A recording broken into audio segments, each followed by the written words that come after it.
Ένα. Πάμε Σάκη. Ναι, εδώ ο φίλος ο δημοσιογράφος μου λέει για την κυρία Άννα Βύση, τη γνώμη μου. Για μένα η Άννα Βύση είναι η ιστορία της ελληνικής μουσικής. Είναι γυναικάρα και σεξοβόμβα. Είναι διαχρονική αξία ως τραγουδίστρια και γενικά ως καλλιτέχνης. Τη θαυμάζω πολλά χρόνια, είναι καταπληκτική. Μου αρέσει πολύ γιατί συνέχεια χαμογελάει και της αρέσει αυτό που κάνει, εννοώ καλλιτεχνικά. Και γι' αυτό έχει μείνει στην κορυφή τόσα χρόνια, δεν είναι τυχαίο. Και είναι λογικό που τις λένε οι θαυμαστές της «σαν να ζούμε για να σ' ακούμε». Είναι πολύ πορωτική η Άννα Βύση, τη γουστάρω πολύ, τη χαζεύω.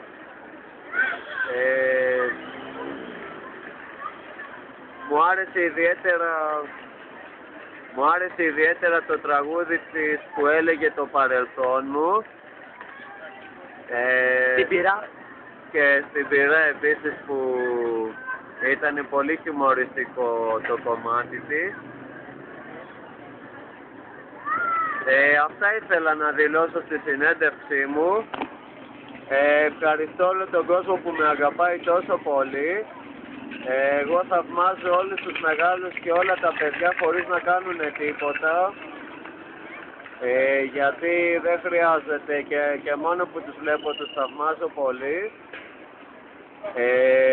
Δεν θα σταματήσω ούτε στιγμή να κάνω τα σούπερ κόλπα μου για τον κόσμο που με έχει ανάγκη. Και μια που είπα για κόσμο που έχει ανάγκη, να θυμίσω λίγο, επειδή έχω μεγαλώσει και στα παιδικά χωριά ΣΟΣ, τα τηλέφωνα και την οδό τους.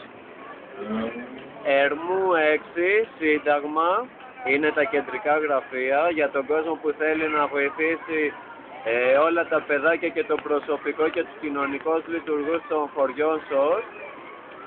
Να πω και τα τηλέφωνα: 33 13 661, Ερμού 6 στο Σύνταγμα, όλη ευθεία από τη Βουλή της Ελλάδας. 33 13 662. Να χλαπακιάσω και λίγο.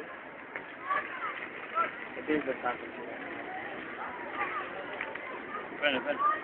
Αρκετά. Και 33 13 663 για δωρεές οικονομικές, όπως επίσης και για πράγματα μεταχειρισμένα σε άριστη κατάσταση, για τα υπέροχα τα παιδικά χωριά ΣΟΣ που με αναδείξανε στη ζωή μου. Λίστο. Αυτά και θέλω να δηλώσω, να ευχαριστήσω τον κάμεραμάν μου, πώς είναι, Θεμιστοκλής. τον κύριο Θέμη με τον συνεργάτη μου, Ιωάννη. τον Ιωάννη. Φιλιά σε όλους από το Σάκη Ρουβά του Πειραιά.